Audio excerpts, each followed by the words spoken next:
ஓம் குருவே துணை ஸ்ரீ வராகமிகிற ஜோதிட பயிற்சி மையம் வழங்கும் astro online Kallakurichi YouTube channel தங்களை அன்போடு வரவேற்கிறது. ஐயா ஐயா வந்து திருவண்ணாமலை ஜோதிடத்துல வந்து ஒரு 7 வருஷமா இருக்காரு. 15 வருஷமா. ஐயா நம்ம வந்து இங்க வந்து திருநெல்வேலி அதுல வந்து படிக்கிறாரு. நம்ம பேச்சு வந்தவர் தான். ஐயா வந்து 5ஆம் பாவத்தை பத்தி சில உரையாற்றுவார். ஐயா வந்து கொண்டாடை பத்தி கல்விக்கும். ஐயாவுடைய பேர் வந்து லட்சுமணன்.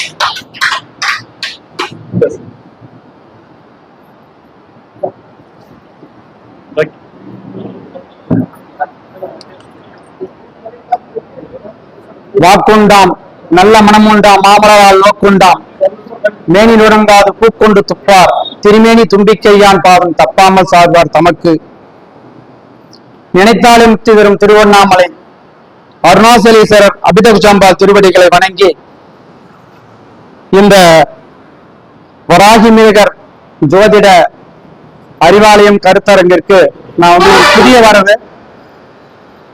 ஐயா வந்து ஏற்கனவே பாத்தீங்கன்னா ஒரு 2 வருஷத்துக்கு முன்னாடி மருதுமலை குருஜி கிளாஸ் போடும்போது இன்வைட் பண்ணிருந்தார். அப்ப வந்திருந்தேன் நானு. என்னை பத்தி சொல்லணும்னா பெரிய அளவில் இல்லை. என்னுடைய சொந்த ஊர் வந்து திருவண்ணாமலை பக்கத்துல ஒரு 23 கிலோமீட்டர் பழங்கோயில் என்ற ஒரு கிராமம். இந்த ஜோதிட துறைக்கு வந்து பாத்தீங்கன்னா ஒரு 15 வருஷம் ஆகுது. நானு அடிப்படை முடிச்சுட்டு அதுக்கப்புறம் பாத்தீங்கன்னா BA MA முடிச்சுட்டு ஐங்கரன் பயிற்சி மையத்துல ஆரணி மைய ஆசிரியரா இருந்த கொஞ்ச நாளைக்கு. இந்த ஈரோடு, பள்ளிப்பாளையம், சேலம், நாமக்கல் அந்த பகுதியில் பாத்தீங்கன்னா ஒரு 10 வருஷம் தொடர்புல எல்லாருடைய மாநாட்டிலையும் நான் வந்து கலந்துட்டு இருக்கேன், பேசிட்டு இருக்கேன். 94 வந்து பாத்தீங்கன்னாக்கா நான் ஆன்மீகத்துல வந்து நுழைஞ்சு அதுல குருகுல கல்வி மாரி பயின்று அதுல வேதம், வேதாந்த, உபநிஷத்தும், பகவதம் அந்த துறையில போயிட்டு ஒரு குருமார்கள் கிட்ட ஆன்மீக கருத்துக்களை எல்லாம் கேட்டு அறிந்ததுக்கு அப்புறம் இந்த ஜோதிடத்துக்கும் ஆன்மீகத்துக்கு என்ன தொடர்பு இருக்கு அப்படின்றதுக்காக ஒரு ஆராய்ச்சிக்காகவே நான் அந்த ஜோதிட துறையில நுழைந்தேன். இன்னமும் பாத்தீங்கன்னாக்கா அதோடைய ஆராய்ச்சி கல்வி படிச்சுட்டு தான் இருக்கேன். இப்ப சென்னையில வந்து உலக தமிழாராய்ச்சி நிறுவனத்துல பூர்வ புண்ணியம் 5ஆம் பாவகத்துல PhD போட்டிருக்கேன். 1 வருஷமா போயிட்டு இருக்கு கிளாஸ். நான் படிச்சுட்டு இருக்கேன். இப்போ இன்னும் நான் எங்க போனாலுமே எடுத்துக்கொண்ட தலைப்பு நானே எடுத்துக்குவேன், யாரையும் கேட்க மாட்டேன். ஜோதிடமும் ஆன்மீகம் தான் நான் படிப்பேன். முடிஞ்ச ஊர்ல அதெல்லாம் பேசுவேன். ஏன்னா நான் ஆன்மீகத்துல வந்து கொஞ்சம் ஈடுபாடு இருக்கிறதுனால ஆன்மீக கருத்துக்களும் ஜோதிடத்தையும் இணைத்துதான் பலன்னு சொல்லணும் அப்படின்ற மாதிரி ஒரு எண்ணங்கள் என் மனதில் இருக்கு.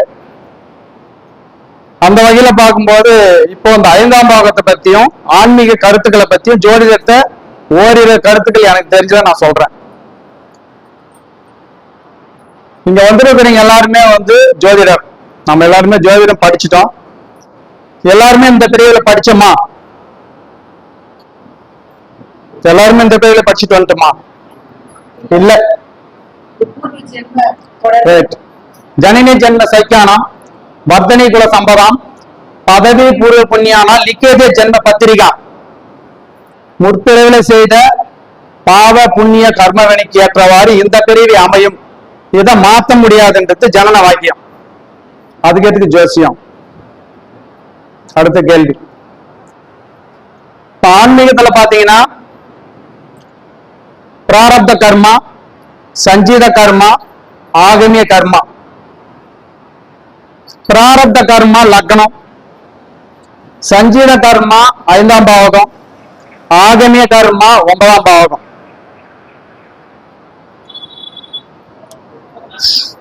இந்த கேந்திரஸ்தானம் இருக்கு.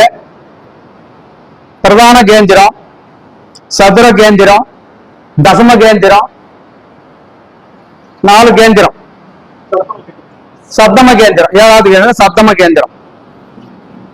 இதுல பிரம்மச்சாரிய பருவம், கிரகஸ்த பருவம், வானப்பிரஸ்த பருவம், சந்நியாச பருவம். 4 படிகளை சொல்லக்கூடியது இந்த கேந்திரஸ்தானம். இந்த பிரிவில் நான் அனுபவிக்கக்கூடிய அனைத்து செயல்களையும் இந்த லக்னம் என்று சொல்லக்கூடிய லக்ன புள்ளி நின்ற நட்சத்திர கிரகமே சொல்லும். அது பிராரப்த கர்மாவை சொல்லும். எந்த ஒரு ஜாதகத்தில் எடுத்துங்க, முதல்ல நீங்க பார்க்கும்போது டேட் ஆஃப் பர்த் டைம் கொடுப்பாங்க. நீங்க உங்க சாஃப்ட்வேர்ல போடுறீங்களோ இல்ல கணிச்சு சொல்றீங்களோ முடிஞ்ச வரலாம் கணிச்சே சொல்லிடுங்க. ஏன்னா இப்ப எல்லாருமே இன்னைக்கு ட்ரெண்ட்ல தான் படிச்சிருக்கிறாங்க. அப்ப படிச்சு முடிச்ச உடனே நீங்க ஜாதகத்தை சார்ட் போடும் போது லக்னம்னு ஒரு புள்ளி இருக்கும்.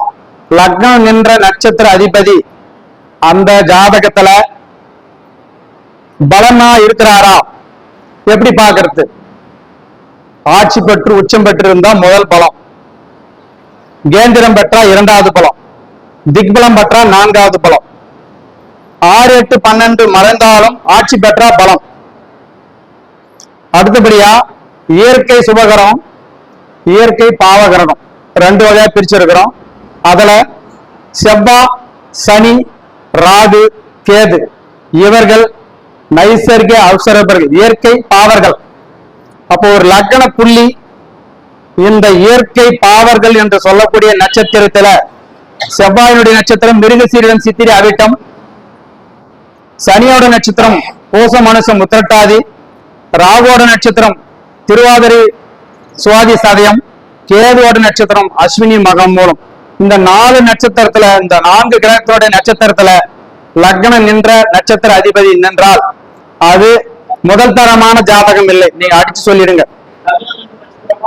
லக்னம் நின்ற நட்சத்திர அதிபதி, லக்னம் நின்ற நட்சத்திரம், நட்சத்திரம் புள்ளி, லக்ன புள்ளி. அடுத்தபடியா குரு, சூரியன், சுக்கிரன், புதன் அப்படின்னு சொல்லக்கூடிய இந்த 3 கிரகத்தோட நட்சத்திரத்துல ஒரு கிரகம் நின்று நட்சத்திரம் லக்ன புள்ளி நின்றால் அது முதல் தரமான ஜாதகம். அதுவும் அந்த அதிபதி சுபத்துவமாக இருக்கணும்.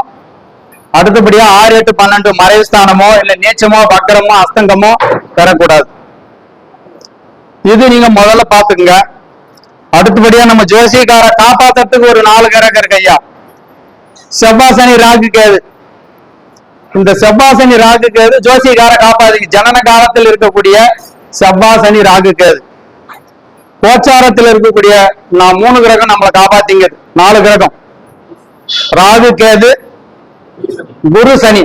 இந்த 4 கிரகமும் கோச்சார கிரகங்களை நம்ம பிரதானமா எடுத்துக்கிறோம். அப்போ இந்த சனி, செவ்வாய், ராகு, கேது நின்ற நட்சத்திர புள்ளி இருக்குதுனாக்கா அது 2வது தரமான ஜாதகம். எத்தனை ஜாதகம்னாலும் போடுங்க. இந்த லக்ன புள்ளி பார்த்துக்குங்க. அடுத்தபடியா 5ஆம் பாவகம். இந்த 5ஆம் பாவகத்துல பாத்தீங்கன்னா சொல்லக்கூடிய விஷயம் 3 விஷயம், முக்கியமான விஷயம். பூர்வ புண்ணியம், குலதெய்வம், புத்திரஸ்தானம். இது 3 அந்த பாவகத்துல சொல்லக்கூடிய காரகங்கள். இப்ப நம்ம ஜோசியம் சொல்லணும்னா ரொம்ப சிம்பிள். நம்ம ஐயா தான் சொன்னாரு. நம்ம பாரம்பரிய ஜோசியம் சொல்லணும்னா 12 பாவக காரகத்துவம் ஃபர்ஸ்ட், அதான் ராசி காரகத்துவம். அடுத்தது 12 பாவ காரகத்துவம் ஐயா சொல்லிட்டு போனாரு. இப்போ 1னா லக்னம், 2னா வாக்குஸ்தானம், குடும்பஸ்தானம். அடுத்தபடியா ராசி காரகத்துவம். ராசி காரகத்துவம்னா மேஷத்துக்கும் ஒரு காரகத்துவம் இருக்கு. மேஷம்னா சரராசி, நெருப்பு ராசி, தர்ம ராசி, ஆண் ராசி. நம்ம அந்த ராசிக்குள்ள ராசி காரகத்தை என்ன இருக்கு அது மொத்தத்தையும் நம்ம படிச்சிடணும். அப்ப ராசி காரகத்துவம், பாவக காரகத்துவம், அடுத்தபடியா கிரக காரத்துவம், ஆதிபத்தியம். இது 4 தான் லிங்க் பண்ண போறோம் நம்ம தசாபுத்தியில. அப்போ காலபுருஷ தத்துவம்னா ஆதிபத்தியம். 5ஆம் இடம் எந்த ஒரு ஜாதகமா இருந்தாலும் லக்னத்துக்கு 5ஆம் இடத்தில் பாவகிரகம் சொல்லக்கூடிய சனி, செவ்வாய், ராகு, கேது தொடர்பு ஏற்பட்டிருக்கு. அடுத்தபடியா அந்த 5 கூடையர் பலம் இழந்துட்டாரு அப்படின்னா இந்த ஆண் வாரிசு, குலதெய்வம், புத்திரஸ்தானம், பூர்வீக சொத்து, தாத்தா வழி வம்சாவளி சொத்து, காதல், இந்த விஷயத்துல ஏதாவது 2 விஷயம் அவங்களுக்கு கிடைக்க கூடாது. நீங்க 100 ஜாதகத்தை எடுத்து கூட சொல்லிடுங்க. லக்னத்துக்கு 5 கூடையவர் 6, 8, 12 மறைந்தோ நீச்சம் பெற்றோ கெட்டுட்டாரு. லக்னத்துக்கு 5ஆம் இடத்துல செவ்வாய், சனி, ராகு, கேதுடைய பார்வையோ தொடர்போ இருக்குன்னாக்கா இந்த 3 விஷயத்துல 2 விஷயம் அவனுக்கு வாழ்க்கை லைஃப்ல கிடைக்கவே கிடைக்காது. அப்போ எந்த ஒரு ஜாதகத்திலையும் எடுத்து பாருங்க. நிறைய பேர் இன்னைக்கு இருக்கிற காலகட்டத்துக்கு ஒரு 80-70% பூர்வீக சொத்துல, பாட்டன் வழி சொத்துல இருக்க மாட்டாங்க. வேற வாங்கி இடம் வாங்கி கட்டியிருப்பாங்க, இல்ல மாறி இருப்பாங்க, வீடு மாறி இருப்பாங்க, இடம் விட்டு இடம் மாறி இருப்பாங்க. இது பாத்தீங்கன்னா அந்த 5ஆம் பாவகத்துல, நம்மளுடைய லக்னத்துக்கு 5ஆம் பாவகத்துல செவ்வாய் சனி ராகு கேதுடைய தொடர்பு கண்டிப்பா இருக்கும். எல்லா ஜாதகத்திலயும் நீங்க எடுத்து பாருங்க, செவ்வாயும் சனி ஏதோ ஒரு பாவத்தை பார்ப்பாங்க, தொடர்பு ஏற்படுத்துவாங்க. அந்த பாவம் கண்டிப்பாக அந்த ஜாதகருக்கு நெருக்கடியை கொடுக்கும். அடுத்தபடியா பாத்தீங்கன்னாக்கா இந்த 5க்கு வந்து பாத்தீங்கன்னா நிறைய காரகத்துவம் சொல்லலாம். என்னால முடிஞ்ச ஒரு காரகத்துக்கு நான் சொல்றேன், நீங்க சரியா இருக்கா பாருங்க. இந்த 5ஆம் பாவத்துடைய காரகத்துவம்னா பூர்வ புண்ணியம், குலதெய்வம், குழந்தை பாக்கியம், காதல், ஆன்மீகம், புகழ், நிர்வாகத்தன்மை, தாத்தா வழி சொத்து, கலை அழகு, திட்டமிடல், ஆலய வழிபாடு, மனித நேயம், குலத்தொழில், பணத்தையும் நேரத்தையும் சரியாக திட்டமிடல், அடுத்தபடியா பாவம், புண்ணியம், இறை வழிபாடு, கல்வி அறிவு, மகிழ்ச்சி, மருத்துவம், கோயில் திருப்பணி, கோயில் பூசாரி, சினிமா, நாடகம், உல்லாசம், விருந்து,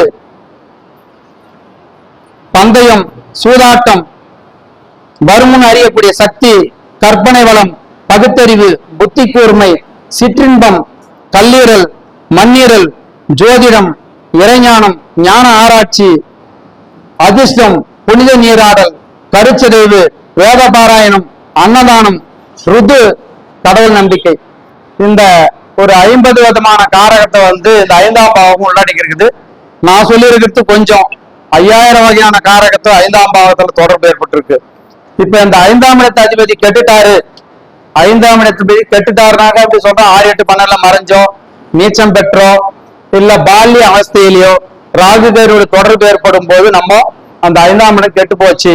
அப்ப அவருக்கு ஆண் வாரிசோ இல்ல பூர்வீக சொத்தோ, பாட்டமொழி சொத்தோ, அல்லது குலதெய்வ வழிபாடோ, குலதெய்வ தோஷமோ, குலதெய்வம் தெரியாம போவதோ கண்டிப்பா இருக்கும். இது நீங்க 100% எல்லா ஜாதகத்திலையும் நீங்க வந்து எடுத்து பார்க்கலாம். அடுத்தபடியா காலபுருஷனுக்கு 5ஆம் இடம் சொல்லக்கூடிய சூரிய பகவானும் கெட்டாரு. ஆனா காலபுருஷனுக்கு 5ஆம் இடம் சிம்மம். சிம்மத்துக்கு அதிகாரியான சூரிய பகவான் செவ்வாயோட நட்சத்திரத்தில் நின்றா அவருக்கு பூர்வீக சொத்து இருக்கும். அதே சூரிய பகவான் வந்து சதய நட்சத்திரத்தில் நின்னோம், இல்ல சூரியனை வந்து சதய நட்சத்திரத்தில் நின்ற கிரகம் பார்த்தோ, அல்லது மாந்தியோட தொடர்பு இருந்தா நீங்க 100 ஜாதகம் கூட சொல்லுங்க, பூர்வீகத்துல இருக்க மாட்டார், நீங்க சொல்லிடலாம்.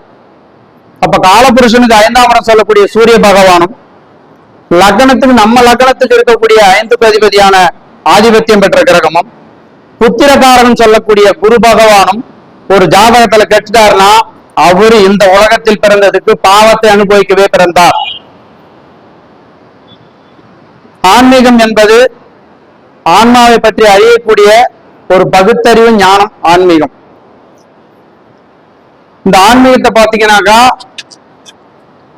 கடவுள் இல்லைன்னு ஒரு பாகம் சொல்லுவாங்க, இருக்குன்னு ஒரு சொல்லுவாங்க. கடவுள் இல்லைன்னு சொல்றவங்களை வந்து ஜெயிக்கலாம் அந்த உலகத்துல, கடவுள் இருக்குன்றவங்களை வந்து நம்ம காட்ட முடியாது. அப்ப கிரேதாயுகம், திரேதாயுகம், துவாபர யுகம், கலியுகம், இந்த யுக தர்மம் என்ன எழுதி வச்சிருக்குன்னாக்கா ஒவ்வொரு யுகத்துக்கும் ஒரு தர்மம் இருக்கு. கிரேதாயுகம் முதல் யுகம், கடவுளும் மனிதனும் பேசிக்கினாங்க. 2வது யுகம் திரேதாயுகம், கடவுளை வழிபட்டாரு, மனிதன் பார்த்தாரு. அடுத்து துவாபர யுகம், கடவுளை வேள்வி தியானம் மூலயமா பார்த்து வரம் கொடுத்து போட்டாரு, துவாபர யுகம். இந்த கலியுகத்துல கலிபுருஷன் என்ன எழுதியிருக்கிறாருன்னா, நான் பிரசன்னமாக இந்த உலகத்தில் வரமாட்டேன், இந்த உலகத்தில் பிரசன்னமாக நான் வரமாட்டேன், கடவுளை வந்து யாரும் பார்க்க முடியாது. அப்ப எப்படி உணரக்கூடிய தத்துவம் மட்டுமே இந்த கலியுகத்தில் ஒளி வடிவமாக பிரபஞ்சத்தில் நிசப்தமாக பஞ்சபூதங்களாகவும் மனித வடிவிலும் கடவுள் இருக்கிறார். அப்போ ஒரு பரிகாரம் ஐயா சொல்றாரு, நம்பிக்கை அடிப்படையில் தான் ஒரு விஷயம் சொல்றாரு ஐயா. அப்ப கடவுள் இருக்கா அப்படின்னு கேட்டீங்கன்னாக்கா அவங்களுக்கு பரிகாரமே தேவையில்லை. ஆன்மீகம் ஜோதிடமும் கலந்தது மட்டும்தான் நம்ம ஜோதிட துறைக்கு வந்திருக்கிறோம். அப்போ ஒரு பரிகாரம் சொல்றாருன்னா ஒரு ஏதோ ஒரு விஷயம் சொல்றாரு, அவர் சொல்ற நேரம் காக்கா உக்காரம் பணம் பழம் சரியா இருக்கும். ஒரு விஷயத்த சொல்லும் போது அந்த பரிகாரம் கேள்விக்காம பெரியவர் சொல்ல பாட்டில் பேர் சொல்லாதுன்னு பெரியவங்க சொன்னா கேட்டுக்கணும். அந்த மாதிரி ஒரு பரிகாரம் சொன்னா அதை சிரத்தையோட போயிட்டு அந்த தாராபல நட்சத்திரத்துல செய்யும் போது அந்த பரிகாரம் வந்து பலிதமாகும். அந்த நேரத்தில் தான் அவர் சொல்லுவார், நமக்கு தசாபுத்தி அப்ப நல்லா இருக்கும். அப்போ நீங்க அந்த 5ஆம் பாவகத்தை எடுத்து 5, 1, 5, அதாவது முற்பிறவி, இந்த பிறவி, அடுத்த பிறவி சொல்லக்கூடிய பாவகம் வந்து பாத்தீங்கன்னா 1, 5, 9. அப்ப தாத்தன் வழி பாட்டன் தொழில் செய்வாரா? ஐயா நான் தாத்தா வழியில இருந்து அதே தொழில் செய்வேனா, செய்ய மாட்டேனா அப்படின்னு கேட்டீங்கன்னாக்கா, அந்த 5ஆம் இடம் கேட்டிருந்தா அது தாத்தா வழி தொழில் கூட செய்ய மாட்டார். சரி, இதுக்கு என்ன சார் பரிகாரம், தீர்வு என்ன, நீங்க எப்படி கண்டுபிடிக்கலாம்? எனக்கு அந்த கிரகம்லாம் தெரியாதுங்க. இந்து கூடியவர் எப்படி இருக்கிறாரு, காலபுருஷத்துவம் 5ஆம் இடம் எப்படி இருக்கு, குரு எப்படி இருக்கிறாரு, சனி எப்படி இருக்காரு, பாக்குதா கேக்குதா, நட்சத்திர அதிபதி எப்படி இருக்கு, இதெல்லாம் எனக்கு பார்க்க தெரியாது. சிம்பிளான லாஜிக். உங்களுக்கு ஏதோ ஒரு இந்த 3 விஷயத்துல ஒரு டிராபேக் வந்திருக்கும். பூர்வ புண்ணியம், குலதெய்வம், புத்திரஸ்தானம். இது 3 விஷயத்துல உங்களுக்கு ஏதோ ஒரு 3 விஷயம் அடிபட்டு போகும். அப்பவே தெரிஞ்சுக்கலாம் நமக்கு 5ஆம் இடம் பலம் இருந்திருக்கு. என்ன தீர்வு? அந்த 5ஆம் இடம் பலம் பெற செய்யக்கூடிய ஜோதிடர்கள் நாம் செய்யக்கூடிய தெளிவான விளக்கம் என்னன்னு கேட்டா, 5ஆம் இடம்னா என்னது? குலதெய்வம், தாத்தா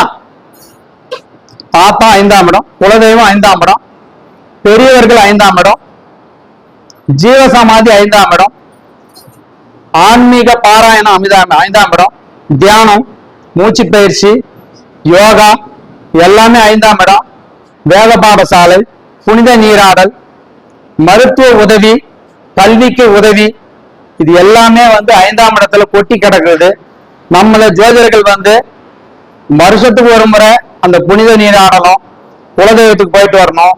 எனக்கு குலதெய்வமே தெரியல அப்படின்னா அந்த ஊரில் இருக்கக்கூடிய கிராம தேவதையை வணங்கணும். கிராம தேவதை இல்ல, அந்த தெருவில் இருக்கிற தேவதையாவது வணங்கணும். அப்படி வணங்கும் பொழுது இந்த 5ஆம் இடம் பலப்படும். அடுத்தபடியா இந்த நோய்வாய்ப்படவங்களுக்கு மருத்துவ உதவி செய்யணும், கல்வி உதவி செய்யணும்.